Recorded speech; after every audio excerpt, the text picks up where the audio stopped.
नमस्कार मंडळी, स्वामी ज्योतिषमध्ये मी सौ जयश्री रत्नदीप पत्रे स्वामी तुमचं मनपूर्वक स्वागत करते। तर मंडळी, आपण आजच्या व्हिडिओत स्त्रियांनी कोणत्या दिवशी केस धुवावे यामुळे पतीला यश व सफलता मिळते, त्याचबरोबर कोणत्या दिवशी केस धुवू नये, पण काही कारणास्तव केस धुवावे लागले तर काय उपाय करावे याविषयीची सविस्तर माहिती आपण या व्हिडिओत पाहणार आहोत। असं म्हटलं जातं की संपूर्ण घराची प्रगती ही घरातील स्त्रीवर निर्भर असते।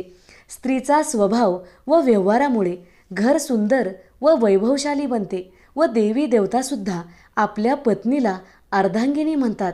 जसे भगवान शंकराची शक्ती माता पार्वती आहे, शिवशक्तीशिवाय अपूर्ण आहेत, तर विष्णू भगवान हे लक्ष्मीशिवाय अपूर्ण आहेत। या उलट जी स्त्री धर्माचे पालन करत नाही त्याचे परिणाम पतीला तर भोगावे लागतात, पण संपूर्ण कुटुंबाला सुद्धा भोगावे लागतात। म्हणून तर हिंदू धर्मामध्ये घरातील स्त्रीला अन्नपूर्णा व लक्ष्मीचे स्वरूप मानले जाते। स्त्री धर्मानुसार व शास्त्रानुसार आचरण केल्यामुळे घराचे मंदिर होते। त्यानुसार विवाहित महिलेसाठी धर्माचे पालन करणे हे अनिवार्य आहे। तर मंडळी, आपण आजच्या व्हिडिओत स्त्रियांनी कधी केस धुवावे व कधी धुवू नये याची महत्त्वपूर्ण माहिती पाहणार आहोत। स्त्रियांना हे माहीत असणे अतिशय अनिवार्य आहे की कोणत्या दिवशी केस धुणे शुभ असते व कोणत्या दिवशी केस धुणे अशुभ असते। असेच नवनवीन व्हिडिओज पाहण्यासाठी चॅनलला सबस्क्राईब करा, बाजूच्या घंटीला ऑल करा, त्यामुळेच मी टाकलेले प्रत्येक व्हिडिओ तुम्हाला पाहता येतील। तर मंडळी, कुमारिका मुलींनी बुधवारी कधीही केस धुवू नये। विशेष करून ज्यांना छोटा भाऊ आहे अशा तर मुलींनी केस धुवूच नये। शास्त्रानुसार जी कन्या बुधवारी केस धुते तिच्या भावाला कष्ट सोसावे लागतात। स्त्रियांनी शुभ तिथी व शुभ कार्य असल्या दिवशी केस कापू नये किंवा केस धुवू नये। पहिल्या दिवशीच केस धुवावे। एकादशी, अमावस्या, पौर्णिमा या दिवशी केस धुवू नये। यामुळे आपल्या माथ्यावर चंद्राचा वाईट प्रभाव पडतो। यामुळे आपलं मन विचलित व भयभीत राहू शकतं। काही कारणास्तव केस धुवावे लागले तर प्रथम केसाला कच्चे दूध लावावे व नंतर केस धुवावे। सुवासीन स्त्रियांनी चुकूनही गुरुवारी केस धुवू नका। तर मंडळी, स्त्रियाच नाही तर पुरुषांनी सुद्धा कधीच गुरुवारी केस कापायचे नसतात व केस धुवायचे सुद्धा नसतात। तर मंडळी, शास्त्रानुसार गुरुवारी घर पुसणे सुद्धा योग्य मानलं जात नाही। गुरुवार हा देवगुरु बृहस्पतीला समर्पित आहे। गुरुवारी केस धुतल्यामुळे आर्थिक समस्या उद्भवू शकतात। पतीला कष्ट पडतं, पतीला आर्थिक समस्या उद्भवू लागतात, मुलांच्या समस्या येऊ लागतात। याचा परिणाम आपल्या धनसंपत्तीवर पडतो। म्हणून कधीही गुरुवारी केस धुवायचे नसतात।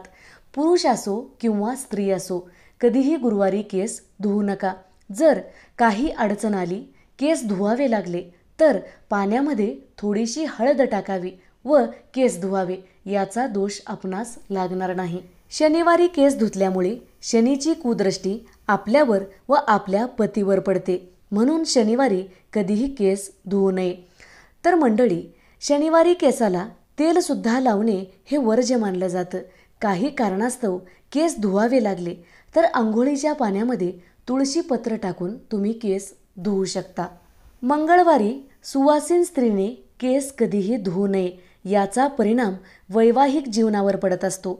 मंगळ हा क्रूर ग्रह आहे, याचा परिणाम वैवाहिक जीवनावर पडत असतो।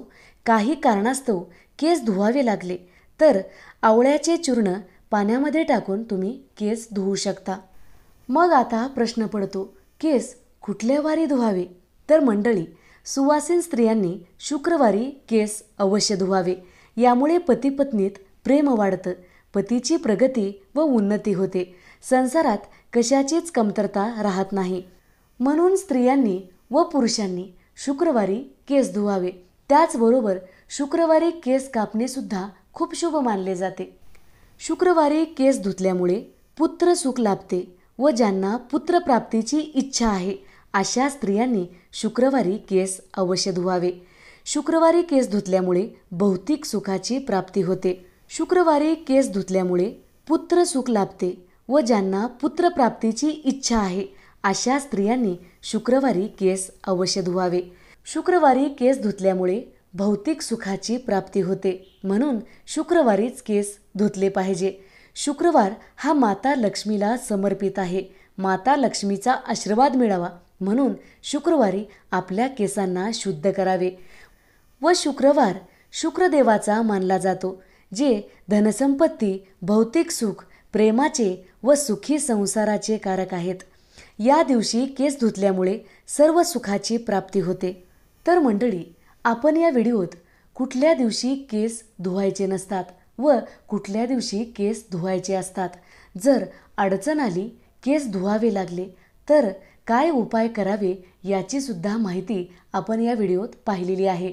जर व्हिडिओ आवडलेला असेल तर नक्की लाईक करा, शेअर करा, सबस्क्राईब करा, बाजूच्या घंटीला ऑल करा. त्यामुळेच मी टाकलेले असेच नवनवीन व्हिडिओ तुम्हाला पाहता येतील.